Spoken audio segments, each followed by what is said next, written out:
division has enjoyed a glamorous history. In the 20s and the early 30s, the title belonged to Mickey Walker. Amazingly, Mickey Walker once fought a heavyweight, Jack Sharkey, to a 10-round draw. Sharkey went on to win the heavyweight title. He fought some great fighters. He won welterweight, middleweight, and light heavyweight championship. In the 40s, the man of steel, Tony Zale, fought 3 of the most brutal fights in boxing history with another pretty good middleweight, Rocky Graziano. Zale won twice. That was the greatest era of all times because the fighters that fought in the 40s grew up in the 30s during the Depression. And there were more fighters fighting at that time than any time in the history of boxing. In the 50s, Sugar Ray Robinson brought class to his division and to the sport. He fought Jake LaMotta 7 times. This one coined the St. Valentine's Day Massacre. I remember saying before the fight to the commissioner and everything, I don't want the fight stopped under any condition. I'm prepared to die. I fought Sugar so many times. It's a wonder I don't have diabetes. Sugar Ray Robinson probably is the greatest fighter pound for pound that ever lived. In the 70s, Argentinian Carlos Monzon burst into the record books with a 7-year dominance of the middleweight division. During that time, he ran up an impressive string of 82 consecutive wins and 14 defenses of his crown.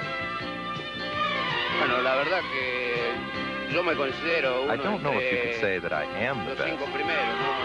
I know that I'm one of the 5 best of all time. And they let him box with Joe Frazier. And he knocked out Joe Frazier in the gym. I believe he would have been champion on any era of time. And now, in the 80s, a new middleweight champion.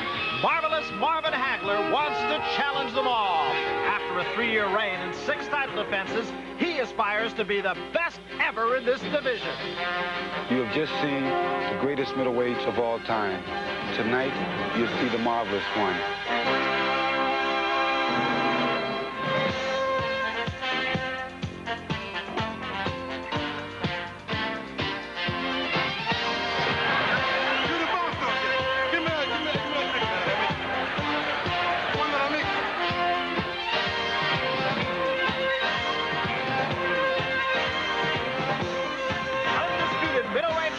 Marvelous Marvin Hagler defends his crown against Wilford Scypion.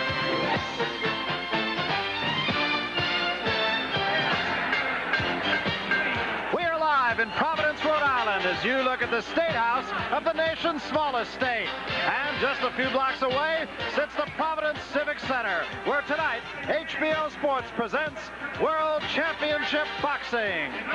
The main event, the undisputed middleweight champion of the world, Marvelous Marvin Hagler, defends his crown against the #1 contender, Wilford Scypion.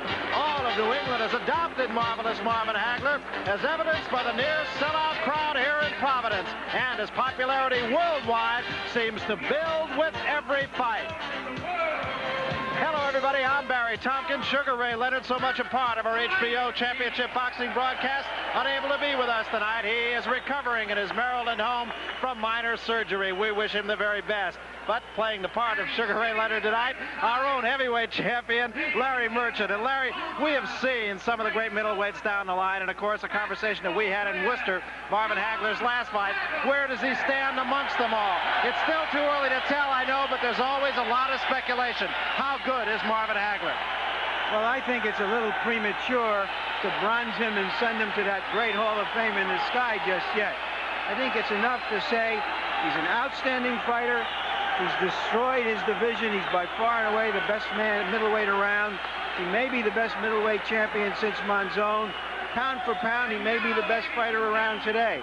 When you go to see Marvelous Marvin Hagler fight, you go to see a performance more than a contest. All right, it was about 2 weeks ago that Marvelous Marvin Hagler was running hills at his Provincetown, Massachusetts training camp when he felt a pain. It was a pain he'd had before, but this time, worse. My lateral movement side to side is where it was hurting me, you know. I could go forward, but and forward and backwards in a straight line after the first couple of days. but then I couldn't get any lateral movement. I couldn't go around my opponent, you know, and either way it just hurt. Just feel like it wants to just give out, like, you know, because of the pain, it would just shoot. Barry, Marvin has had a problem with the popliteus tendon. This is a tendon that's located in the outside of his left knee. This is a sketch of his left lower extremity. This is a blow-up of the knee joint itself. The popliteus tendon is this area here, and that's its muscle. When that muscle contracts, it primarily rotates the lower leg inwardly on the upper leg. This caused quite a bit of problem with lateral movement, his forward movement to the left. My championship is on the line. This is everything to me. Why go in there and gamble? Sure, I could have went in there, but why, in a sense, make excuses afterwards, talk about my knee or whatever? Myself, I want to go in there 100%. There is another issue at hand, and that is the non-sanctioning of this fight by the sports governing bodies, the WBA and the WBC. The bottom line of it all, nobody really cares. The fans watching the fight will see the same fight, whether it's sanctioned by the WBC or the WBA. I think what really happened is that the Americans have finally said enough. I mean, that silly little man named Jose Suleiman taking millions of dollars out of this country for sanctioning fights, not paying any taxes on it, not accounting for the funds, telling us how to run boxing. I think that's enough. I think this new organization, which will be based in the United States, which, by the way, has support from around the world, from the English, from the Koreans, from the Argentines, from the Italians. This will be the coming force in boxing. Hopefully they won't be quite as silly, but certainly they'll account for the money and pay taxes. Well, Larry Merchant, we've heard all the letters, WBA, WBC, USBIA, LSMFT. What does it all mean right now? Well, every time I hear one of these alphabet wars in sport, I feel like singing what my 2-year-old daughter does. Now I've said my ABCs, won't you sing along with me? Let me try to clarify it as mercifully, briefly as I can. The Latin Americans who control the WBC and the WBA have made some increasingly arbitrary rulings recently, and there are charges that they have been exacting large amounts of money from promoters for getting ratings and for permitting fights to go on, and the Americans are beginning to rebel. Be that as it may, we have to remember that all commissioners everywhere, in America or foreign, are political appointees who make modest amounts of money, and they're dealing in fights that are worth millions and millions, so they're all subject to corruption, bribes, and whatever, and I don't see any reason that it would be any better here than abroad. So Marvin Hagler tonight will go into the ring looking for a couple of other letters. KO. He's managed to do that his last 6 title defenses. He is a guy who, it seems, has been fighting his entire life. First to escape his environment, then for respect, and now he is fighting for recognizability and getting it.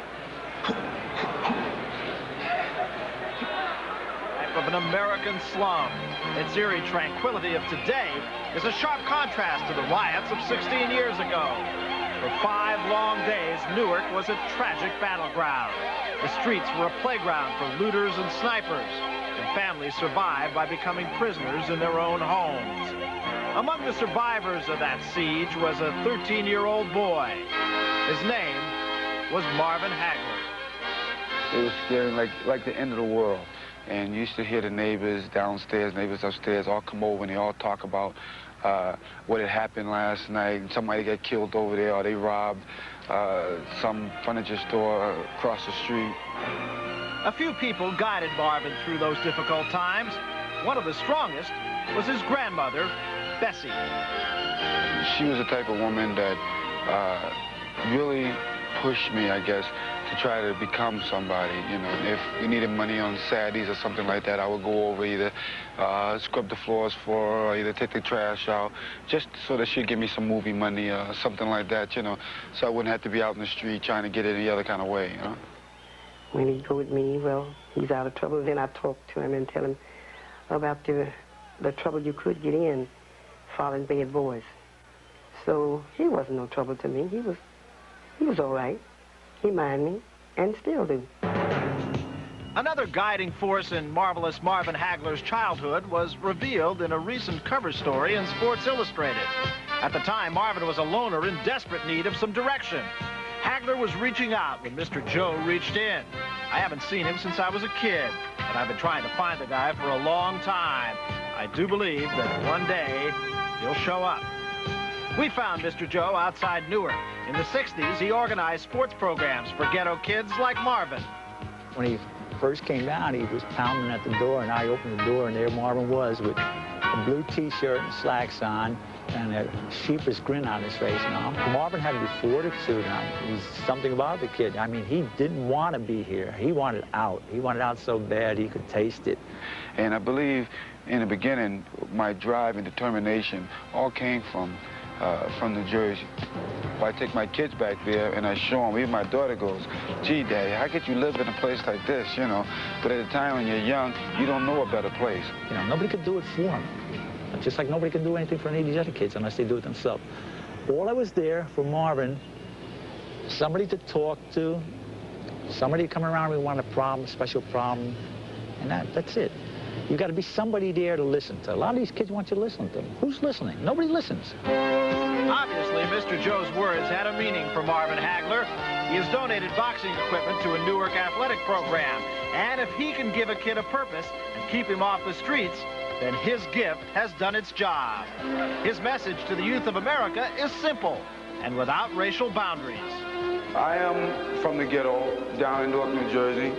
And I guess everything that I had to do, I had to fight for all my life. If you want to be somebody, and I think if you set your goals, I think you can achieve what you want out of life. I'm trying to build up other kids' hopes and dreams, not to really become a fighter, but I think more or less to give them something in their mind to participate in, other than going out trying to rob or break into a store or something like that. You know, put that mind and body, you know, to work. So when you see Marvelous Marvin Hagler perform in that 20-foot square, remember the source of his fierce desire. He fears that if he should ever lose the title, and I quote, everything will just stop. Marvelous Marvin Hagler's past and the memories of the people who touched his early life give him the strength, the will, and the determination to move on. He continues to fight and survive.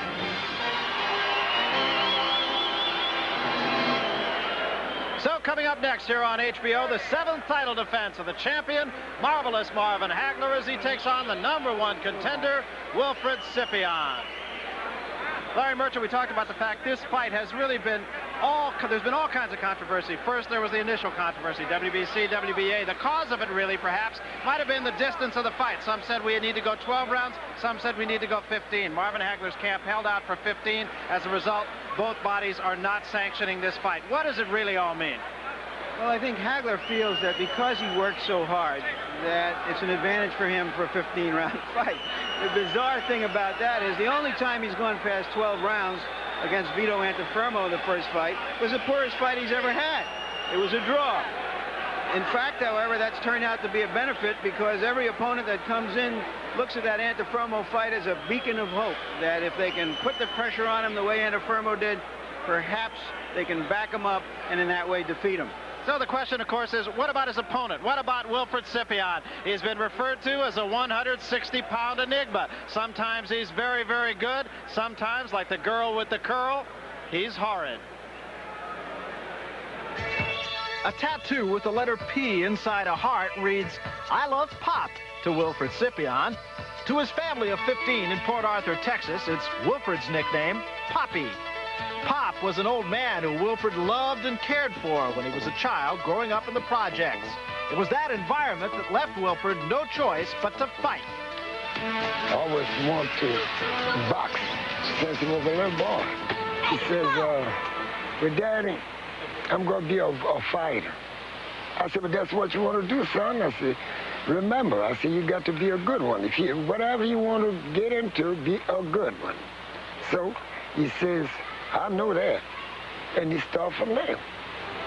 And a good one he became, losing only 11 of 217 amateur fights. From there, Wilford Scypion's life, both personal and professional, had the rise and fall of a seesaw. In January of 1978, Wilford's brother Paul was arrested in this vicinity for public intoxication. He was taken to jail and was allowed to call home. So I said, well, you want me to come and get you? He said, no. He said, I'll be all right. He said, because they'll probably just keep me here for, you know, a couple of days. The next day, my family went down there to check on my brother, Paul Scypion, and they say he signed out. They showed us his signature. Don't even look like his handwriting. That's all I could say. We ain't never seen him since. 7 months after his brother's disappearance, Wilford turned pro. His career began with 12 consecutive knockouts. Unfortunately, the streak continued. In his 13th professional fight, Wilford lived a boxer's nightmare. In the 10th and final round, he knocked out Willie Klassen. Klassen never regained consciousness.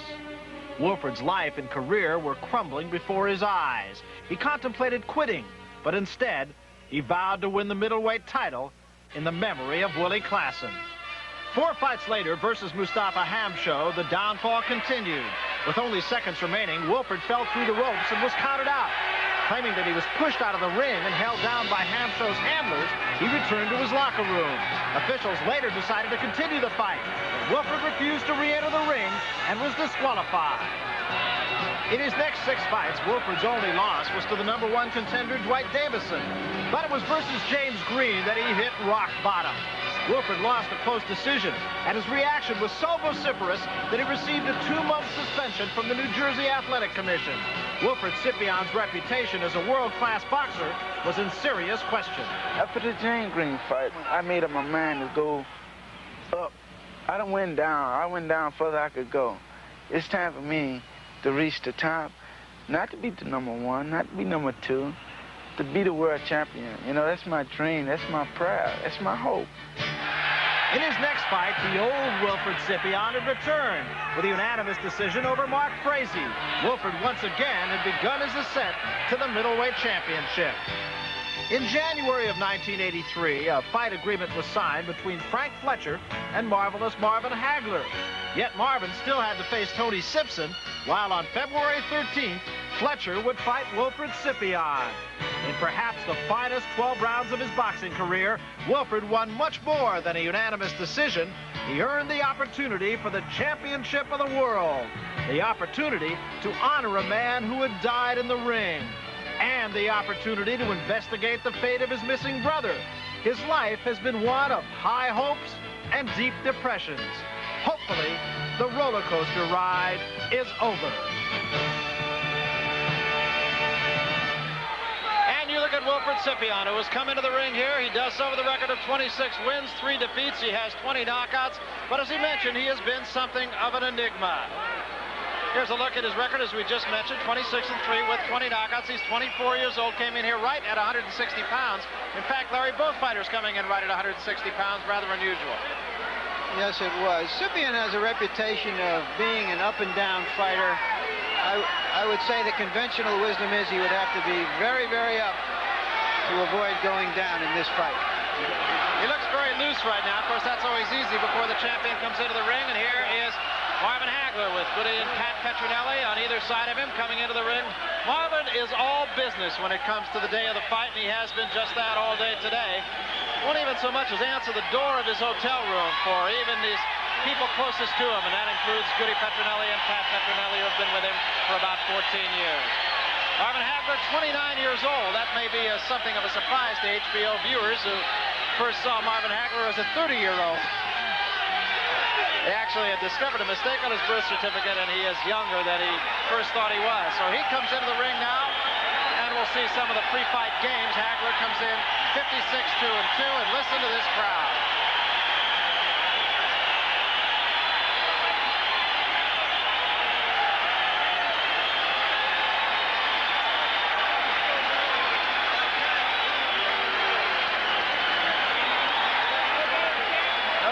As to who the crowd favorite will be here tonight, it is the champion who you're looking at, Marvelous Marvin Hagler.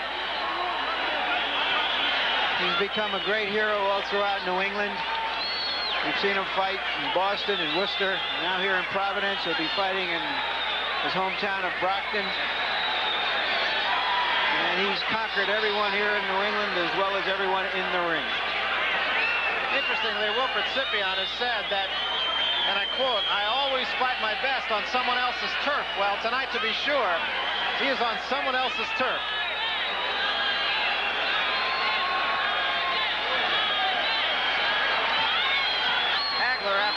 nasty trip from the locker room, comes into the ring.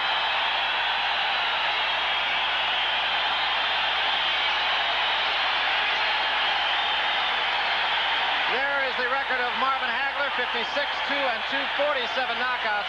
I would say that's rather impressive. He's not lost since 1976. In fact, his only 2 losses came within a 3-month period. To 2 very tough Philadelphia fighters in Philadelphia. Those 2, Willie Monroe and Boogaloo Watts. Here's the tale of the tape. Scypion, 5 years the junior of marvelous Marvin Hagler. Otherwise, really little to choose between these 2. Hagler is coming at 160. He's had a few problems in training. I don't think that the few pounds over his recent weight will make too much difference, but I think it does suggest that perhaps he hasn't been at it quite as diligently as he has been in the past, although that's still more diligently than everybody else. Here we see their common opponents, and Mustafa Hamsho, the most revealing of them. Marvin Hagler put on a classic clinic, an exhibition in taking Hamsho apart, and Hamsho stopped Scypion. All right, more of the pre-fight festivities. Let's go up to the ring right now for our national anthem. Ladies and gentlemen, will we please rise for the national anthem played by Dick Johnson.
First mistake of the night, Barry, was that I thought you couldn't foul up the lyrics of the national anthem if you played it with an instrument.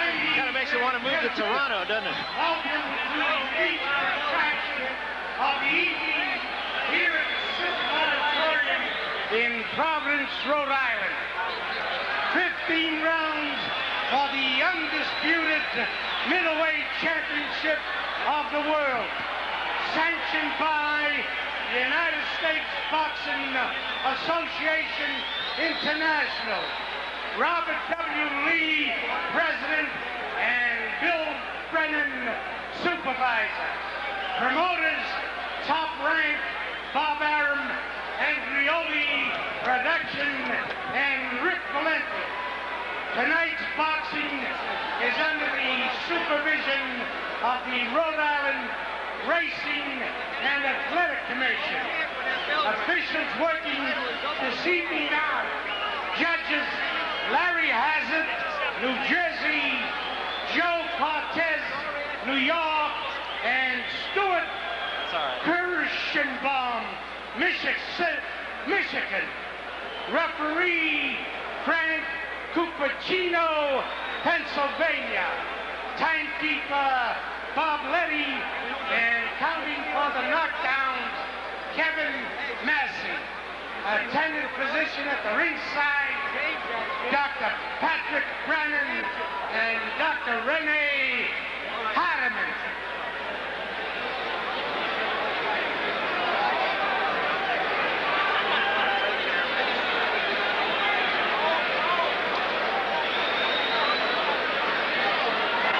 Introducing in the blue corner, wearing blue trunks with gold stripes, weighing 160 pounds, and his professional record is 26 wins, 20 by knockouts, and 3 losses. From Port Arthur, Texas, the #1 contender, Wilford Scypion. And in the red corner, wearing blue trunks, weighing 160 pounds, and his record is 56 wins, 47 by knockouts, 2 losses, and 2 draws. From Brockton, Massachusetts, the undisputed middleweight champion of the world, marvelous Marvin Hagler. So there you have the introduction of the fighters. We have not talked too much about Wilford Scypion. He's not going to be any secret. There's no question about that. Well, he has to be 125% of himself. A lot of people have thought he had potential across the years. He's rarely shown it.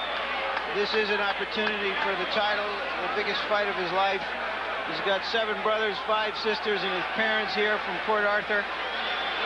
If he gives a big effort, he might make it interesting. He's got to win just to pay for the tickets.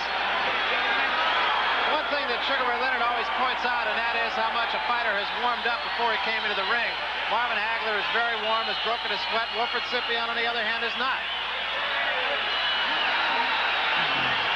He will be in Marvin Hagler's face. There's no question about it. He has said that he wants to fight the same fight against Marvin Hagler that Vito Antuofermo did the first time when he took Marvin Hagler to a very disputed draw.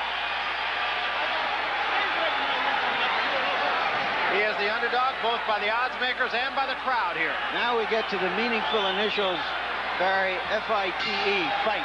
You're R-I-T-E about that. This is the first round. We'll go 15. Remember, Marvin Hagler coming off that knee injury, so that is something to watch. He said it affected his lateral movement. He told me yesterday it is not affecting it any longer. It was not a muscle tear that Hagler had in the knee, but just an inflammation caused simply by training too much, too hard.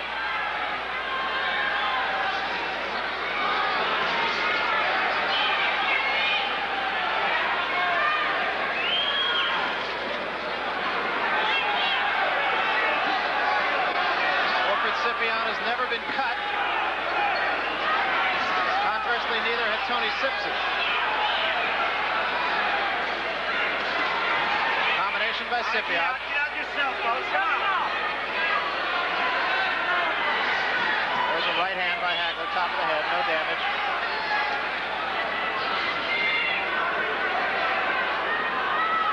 It is generally Marvin Hagler's modus operandi to try to soften up his opponent before trying to take care of him and put him away, much like a matador in a bull. But he is coming out fast here. Scipion's punches being caught mostly on the shoulders of Marvin Hagler. Hagler did score with an uppercut in that exchange.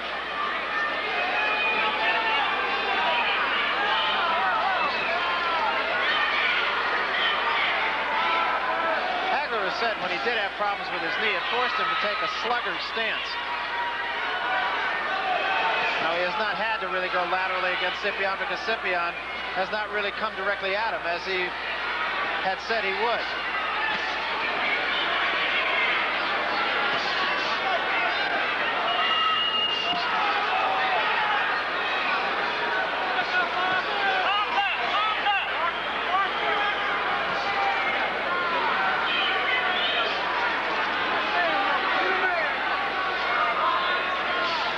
It does strike me, Larry, that Marvin is a little bit more up-tempo in round 1 than he has been in his last few fights.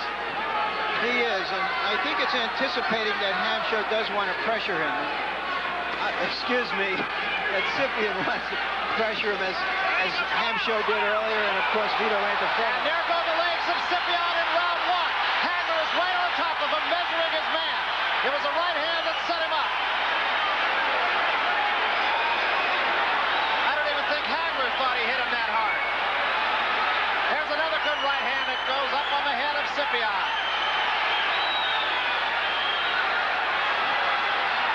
seems to have his legs back now. End of round one. Big round for Marvin Hagler.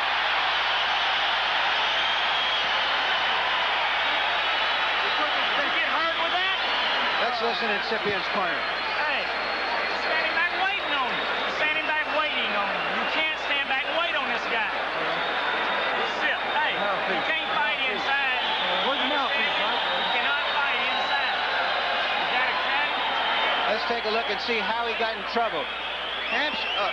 Scypion is finding out early. There's the left that drove him back. He's finding out early that he's going to have to pay a price to get in close. And it's a question of whether he can pay that price. Heard Kenny Weld in the corner saying that you just had to get inside. This is Marvin Hagler's corner. All right, second down. Second down. You had the dilemma of Scypion clearly defined. He is being urged to get on top of Hagler, but to get there, he's got to be willing to take the price. And Scypion does crowd his man as we start the second round here. He's very wild with his punches, however. As he was against Frank the Animal Fletcher, incidentally. All right, come on, get out yourself. Come on. Three. All right, hold it. Hold it.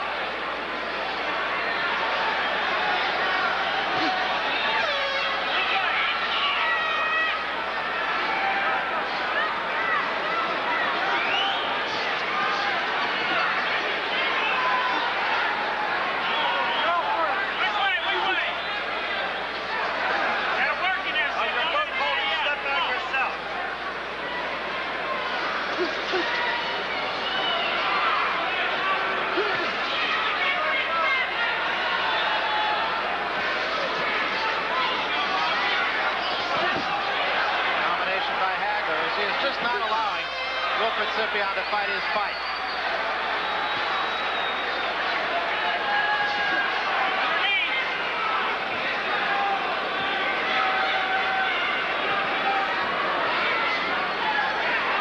Scypion is trying to cut the ring off, not having much success.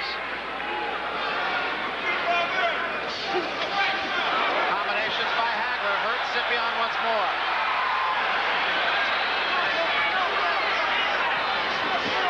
Again, the right hand getting through. It was a right hand lead. And Hagler's really opening him up. This is a very up-tempo pace for Hagler this early in the fight.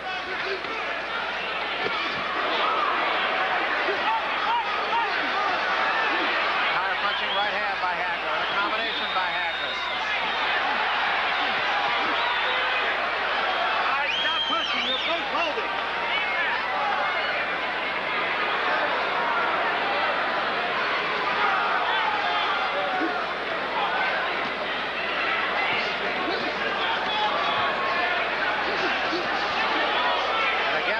That hurt.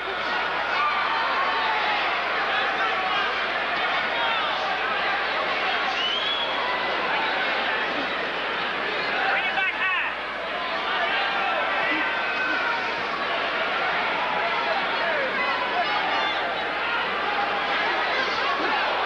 The left hand by Marvin Hagler backs Scypion off once more.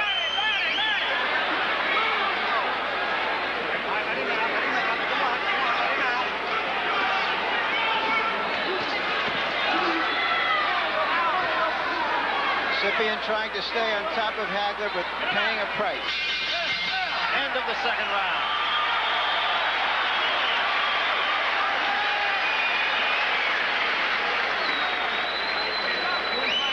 Well, we want to remind you that Monday, June 6th, 11 o'clock Eastern, 10 o'clock Central, Inside Boxing. Larry Merchant, the host on the show, my co-host on this broadcast. I'll be there along with Sugar Ray Leonard.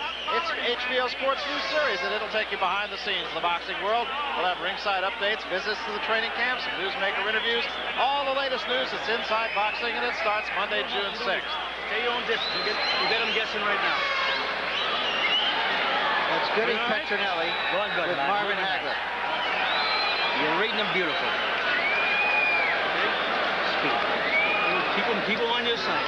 Keep them on your side. Keep that hand up.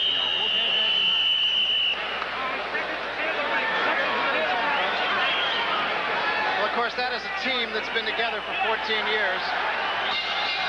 And their pursuit of excellence is paid off. Hagler again up tempo to start the third round.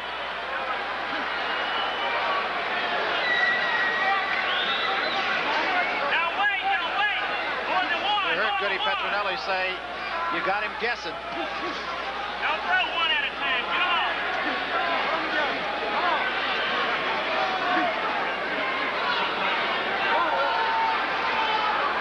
Got a fight. Get on. More than one. Come on.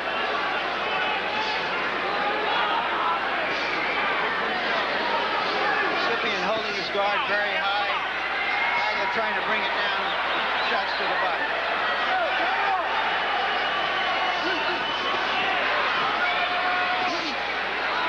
Hagler going downstairs, and those punches will certainly take a toll as time goes on. This is the third round. Fast-paced fight so far. Get him off. Come on.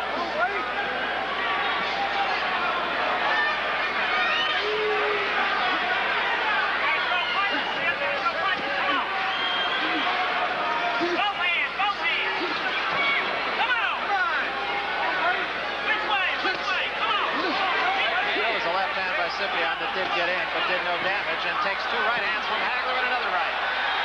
And a left hand. And Scypion is in the center of the ring and just trying to cover up. I think he warded off most of those blows.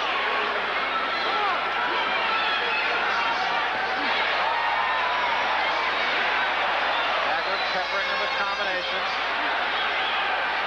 No one punch really doing a lot of damage, but it's a cumulative effect.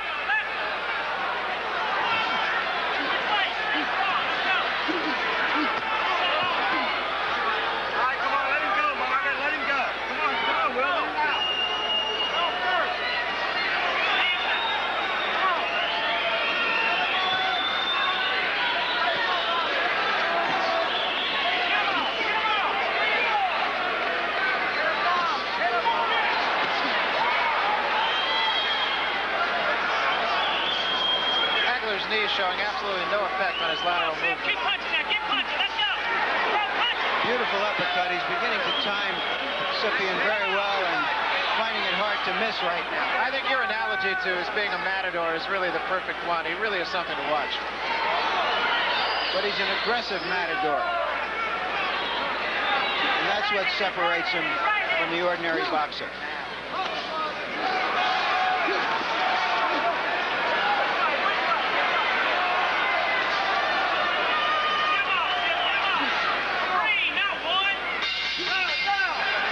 Third round. The difficulty of fighting Hagler this way is that you have to survive the first half of the fight and hope that in the second half of the fight that Hagler is slowed down. Get up there and fight, man. You ain't fighting. This is the corner of Wilford Scypion. You're acting like this guy's your daddy or something. Nothing. It's nothing. Put your hands in your lap. It's not. Come on, Wilford. Close your eye. You got a little bit of nick. Yeah, a little nick, that's all it is. How about fighting? Hey, bend your legs some and bomb this guy, okay? Come on, get your hands back high. You act like Let's take an overhead view of Marvin Hagler at work. A left high on the head, a left a little bit lower on the jaw, and a left through Scypion's guard. Again, really the cumulative effect. We're working on Scypion's left eye in that timeout. Said there was a little nick. We'll see what we can see here. Also, Kenny Weldon told him, bend your knees.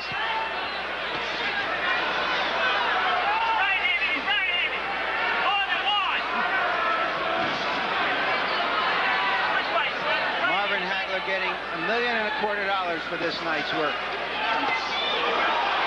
Scypion took a good right hand. It stunned him for a moment. Come on, let him go, Will. Stop hanging on him, Will. Stop hanging on him. Let's go.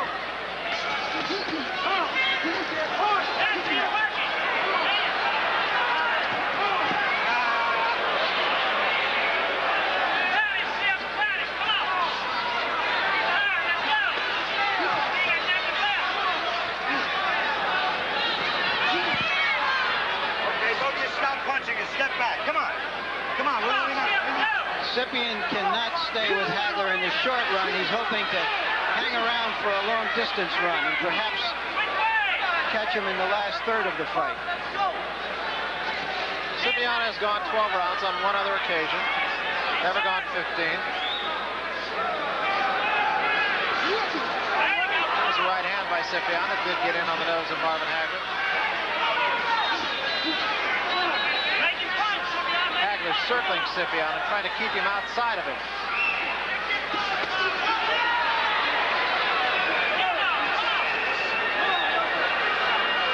Hagler fighting softball right now. He'll switch.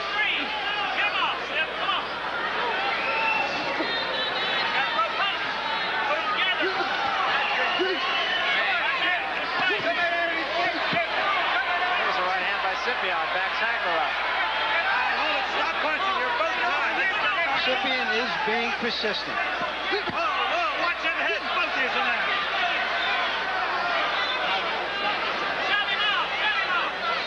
Referee giving a bit of a warning, saying watch the heads. Marvin Hagler has gotten himself in trouble before with butts. Vito Antifermo fight, of course. He suffered a cut from a butt. And again, Scypion now managing to get on top of Hagler a little bit more than he was. And there he took a right hand. That buckled his knees. Scypion back in his own corner. Takes a combination, goes down. And may not make it up.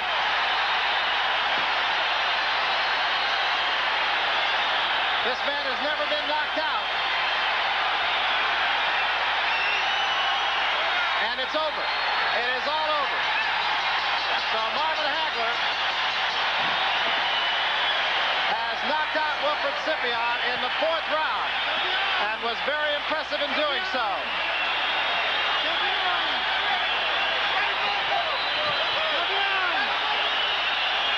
What you have to say here, Barry, is that Scypion was trying to win the fight. And because he was trying to win the fight, and it was stopped at 2 minutes and 47 seconds of the 4th round, he made himself available to be knocked out.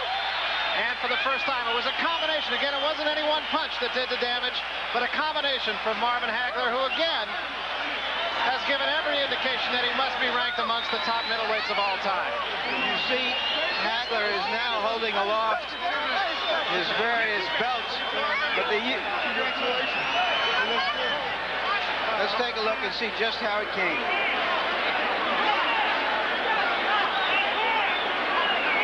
There was a delayed action, and that last left hand, I thought, did it, or finished him. He had been stunned a little bit earlier. The right hand that started him on the way, Barry. The right hand started him on the way. And the rest was just a professional job of finishing. Knowing the man is hurt and taking advantage of it. Take a look from this great overhead shot given us by our director, Mark Payton.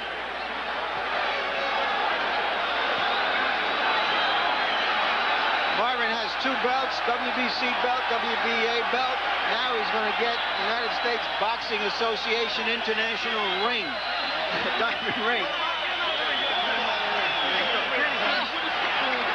So my partner, Larry Merchant, will make his way into the ring to talk with the winner, Marvin Hagler, who's surrounded right now by his family. You look at Wilford Scypion, a game challenger who just took the best that Marvin Hagler had and caved in under that in the 4th round. Right now, let's go up to the ring announcer, Nino Cam, for the official decision. Ladies and gentlemen, the winner by a knockout in the 4th round and still undisputed middleweight champion of the world, marvelous Marvin Hagler.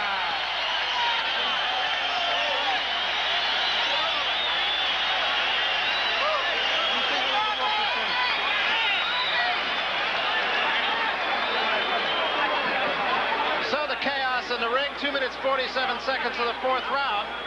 And Larry Merchant will try to make his way over to the champion, Marvin Hagler.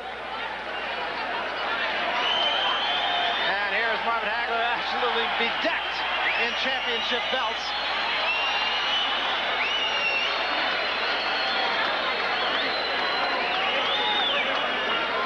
Hagler is with Larry Merchant, but we want to get him turned around so that he can see and talk us through some of this fight, and I'm sure we'll have an opportunity to see the knockout punch and talk about it with the champion, marvelous Marvin Hagler, who has scored his 7th consecutive knockout victory as the middleweight champion of the world. He seems to grow not only in stature, but certainly in, as we mentioned, recognizability with every fight he has. Right now, let's go to Larry Merchant with Marvin Hagler. Larry? Marvin Hagler, looks like you've conquered New England as well as you have Wilford Scypion again. You came out a little faster than you usually do, I thought. Yeah, well, I had to against an opponent like him. You know, he's very aggressive. I caught him with a couple good shots. I thought I was really going to have to work the whole 15. That's why I worked that body so hard, because it has to pay off for me. I felt him started slowing down a little bit, and I was ready. But first of all, I'd like to say hello to my son in New Jersey, Gentry. Mom, Daddy, love you very much. Also, I'd like to thank God for giving me the gift of my boxing, also the courage and the strength and the confidence. Marvin, every fighter you come in looks back at the first Vito Antuofermo fight and says, if I put pressure on Marvin Hagler, I can do what Antuofermo did. Exactly. They're going to find. I told you, Antuofermo just had a style that he got away from me the first time in a sense, but the second time I was ready to put Antuofermo's lights out for good. They were smart on stopping him. I'd like to thank also all my sparring partners who helped me prepare for this fight, and all the people down in my Provincetown camp. Marvin, he was coming to you, which means he was really trying to win the fight. He wasn't trying to dance away from you or stay away from you. No, Did you see that right away? Well, we figured that he couldn't change his style. I knew he couldn't outbox me. He can only be aggressive the way that we knew. I started trading punches with him, which my trainer told me I don't need to. I'm outclassing this guy. I got more guns to go with, and I started seeing it, started settling down, and started looking for my spots. Started picking my spots. In a moment, we'll come up with a replay of the knockout and ask you to describe it for us, Marvin. I remember what it was. Here it is. I thought my straight left hand, which we've been practicing all the time, coming back with that right hook. I think I shook him up. There's my left hand again, come back with the right hook again. I think this is what it was now, to put them together. You see that everybody looks for my right hand, and I can put you away with my left. Either hand is dangerous. Here's another angle, Marvin. There's the straight left hand. Just glimpsed him, but it knocked him off balance and set him up for me. I thought the right hand coming right here. The left really was staggered him right there. And crumbled. That's the way I wanted him, down at my feet. He had a big mouth, and that's the way he deserved to be. I don't know. I was thinking about retiring this fight here. What I'm going to do is I'm going to give it a lot of thought. I want to take some time off and go over with my family what they think is best for me, and also my manager and trainer, because I felt as though that I didn't beat everybody out there, and I don't want to be a stepping stone for anybody. This talk of retiring is something very, very new. I thought, first of all, that you were in line to fight Juan Roldan, the #1 WBA contender, sometimes in July. Well, what I'm going to do, like I said, I'm seriously thinking about it, retirement and everything. Like I said, I didn't beat everybody. There's always going to be another opponent out there. They haven't paid me the money that I really deserve, so, you know, if I can get out with my health and start a business or whatever, well, I'm very happy. You made $1.25 million tonight as a total purse. That doesn't seem like a bad payday. But beyond that, Marvin, I once heard you say to Sugar Ray Leonard, let's get it on, Ray. We'll bring out the best in each other. That's right. Don't you hope there's somebody out there that can bring out the best in you? Well, you know, they're not bringing the money with them. But what about Benitez and Hearns? I challenged Benitez. I challenged Duran. I challenged Leonard. I challenged Hearns. All these guys, I've challenged them. So why should I have to hang around and wait for them to build their courage or whatever, or wait for me to lose or to look bad in front of my public and my fans, in order to get them to come out? That's what they're waiting for. They're also waiting for me to grow gray hair. You know. Well, I think you licked that problem, Marvin, very well. But I also think that tomorrow morning, when you sit down and think about it, and after this short night's work, that you'll look ahead to some other fights. Yeah, I felt that way all the way through the training and everything, and I tried to put it out of my mind to go on and succeed in this victory, because I wanted it very bad, and I wanted a good showing if I was going to do that. And again, I'm going to talk with my family, my wife and my kids, and see what we decide. Thank you very much, Marvin Hagler. And now back to Barry Tompkins at ringside. Okay.